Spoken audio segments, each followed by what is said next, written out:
जिस तरीके से तरपा तरपा के किन्नर और वीसी ने 4 दिनों तक मेरे बच्चे को मारा है, तेजाब छीटा है, उससे खौफनाक मौत उसकी होनी चाहिए। सेक्स रैकेट का धंधा 3 आदमी से चलता है, एक थाना, नेता, पदाधिकारी और माफिया। पटना में कई बार मासूम बच्ची एग्जाम देने आई, उसके साथ होटल के मालिक और गलत लोगों ने बलात्कार करने का कोशिश किया। किस थाने को पता नहीं है। हम मुख्यमंत्री जी से आग्रह करेंगे, सम्राट जी से, पहले आप संकल्प लीजिए अपनी बच्ची को बचाने का। जितने पटना के जमीन माफिया हैं, बालू माफिया है, सेक्स रैकेट माफिया है, शराब माफिया है, ड्रग्स माफिया है, पुलिस को लिख दीजिए कि सिर्फ यही चारों धंधा चलाएंगे और ये वसूली करेंगे। नमस्कार, मैं चित्रंजन कुमार और आप देख रहे हैं सीटी न्यूज। देखिए, सांसद पप्पू यादव ने बंटी यादव के परिजन से न्यू करगहिया में जाकर के, पटना के न्यू करगहिया में जाकर के मुलाकात किया है। इसके बाद उन्होंने मीडिया को भी संबोधित किया और उन्होंने कहा कि दोषियों को स्पीडी ट्रायल चला करके और फांसी की सजा जल्द से जल्द दी जाए। इसके अलावे क्या कुछ मीडिया को संबोधित कर रहे हैं सांसद पप्पू यादव, वह सुनते हैं। वीडियो नहीं लाइव हो रहा सर, क्या कुछ कहेंगे आज?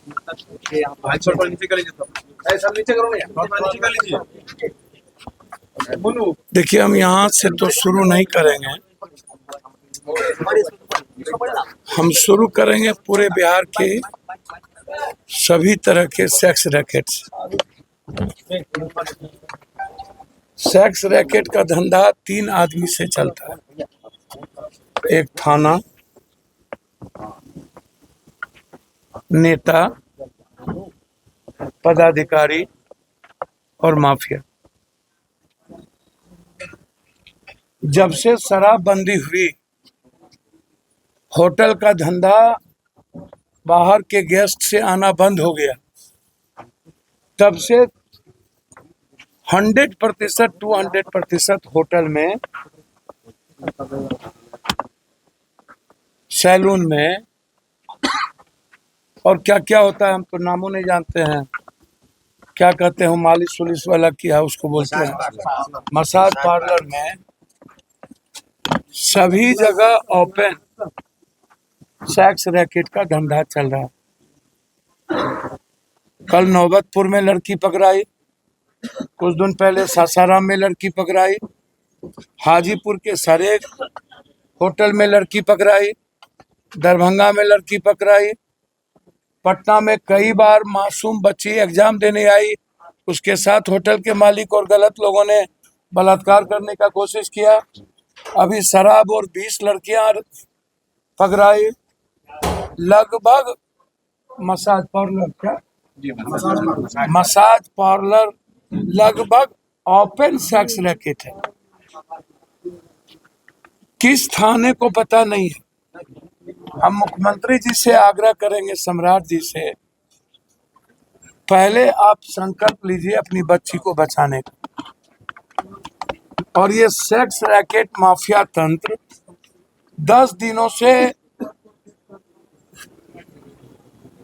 आपकी पुलिस की नींद नहीं टूटी। जब पप्पू यादव को आने का हुआ तो रात में आपने शुरू किया मसाज पार्लर, तो ये तो होटल, और उसके बाद आपने सस्पेंड की प्रक्रिया कुछ छोटी मछली को अभी किया है, आज इतने दिनों के बाद।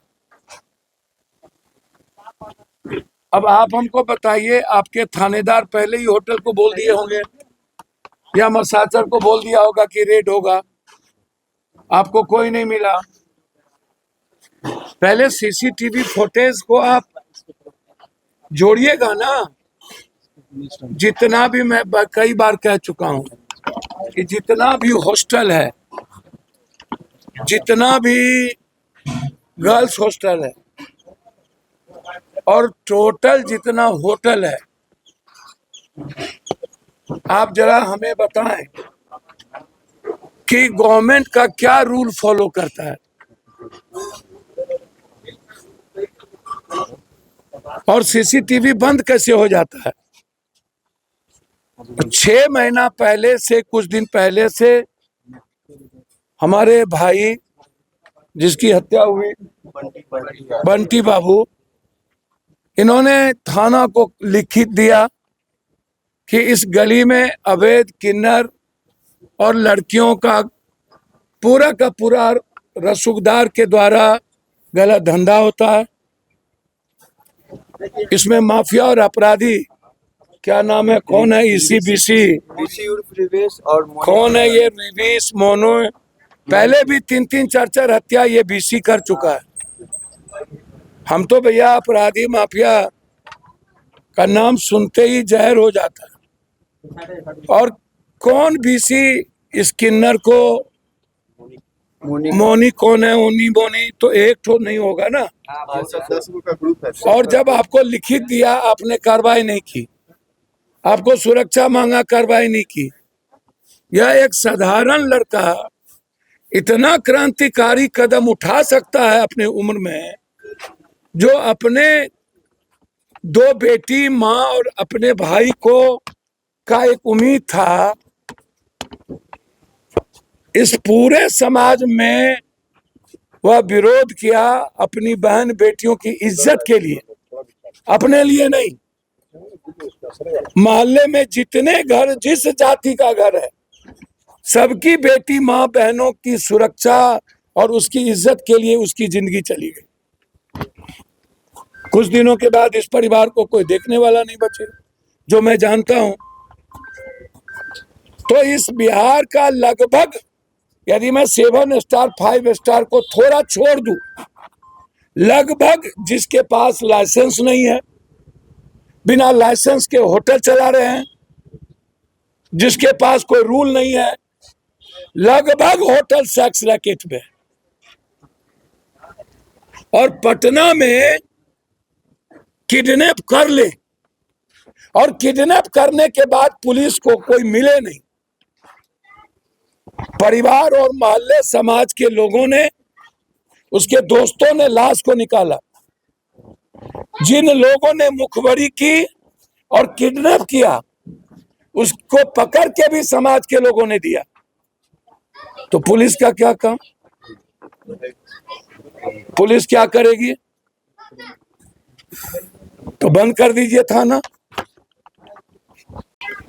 अपराधी माफियाओं के बचाने का, सेक्स रैकेट चलाने का, शराब का धंधा करने का और जमीन माफियाओं से मिलेंगे का, जितने पटना के जमीन माफिया हैं, बालू माफिया हैं, सेक्स रैकेट माफिया है, शराब माफिया है, ड्रग्स माफिया है, पुलिस को लिख दीजिए कि सिर्फ यही चारों धंधा चलाएंगे और ये वसूली करेंगे। आम आदमी की सुरक्षा थाना नहीं करेगी, चार्जशीट नहीं होगा, एसपीडी ट्रायल नहीं होगा। इस परिवार को आप कोई नहीं बचा, आपने 1 करोड़ की घोषणा तक नहीं किए। आपने एक नौकरी की बात नहीं की। मेरा डिमांड है 5। पहला डिमांड है अविलंब एसपीडी ट्रायल और उसको फांसी। और जो वीसी है वो जल्लाद है।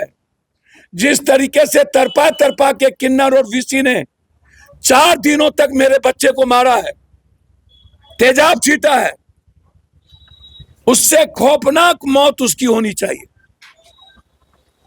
ताकि किसी की उम्मीद और किसी का सपना, किसी मां और किसी बेटी का सिंदूर ना पोछा जाए। और क्या वो आकाश पताल में गिर गया? कैसे जिंदा है वो?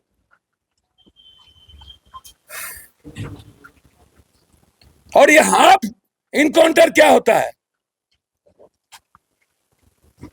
या तो क्रिमिनल का काउंटर होगा या तो फांसी की सजा होगी। आप स्पीडी ट्रायल चलाइए, सबका स्पेशल कोर्ट बनाइए, परिवार को कम से कम 1 करोड़ रुपया सरकार के तरफ से घोषणा हो। और जो बेटी हमारी विधवा हो गई, उसको नौकरी हर कीमत पर, इस परिवार की सुरक्षा और अविलंब 72 घंटा के अंदर वीसी की गिरफ्तारी और पटना राजधानी से, नालंदा, हाजीपुर बगल से, बीटा से आप नष्टो नाबूद कर दीजिए सेक्स रैकेटर को। आप कर सकते हैं मुख्यमंत्री जी, कर दीजिए, हम आपसे अपेक्षा रखते हैं। आज एक आदमी बंटी यादव पर है तौबा नहीं किया, इससे बड़ा घटना नहीं हो सकती। सरकार के किसी मंत्री ने नहीं बोला, बस टैटी लगा हुआ बंटी यादव है, इसीलिए आपने देखा तक नहीं, आपने वे नहीं लिया। जक्कनपुर थाना में आप सिपाही को, एएसआई को सस्पेंड कर रहे हैं। कोतवाली दिया गया था तो जक्कनपुर में ना, जक्कनपुर वाला केस नहीं लिया था, कोतवाली लिया। फिर कोतवाली। तो पूरी इंक्वायरी हो और जो लोग इसमें इन्वॉल्व है उसकी बर्खास्तगी हो, ये मेरा डिमांड।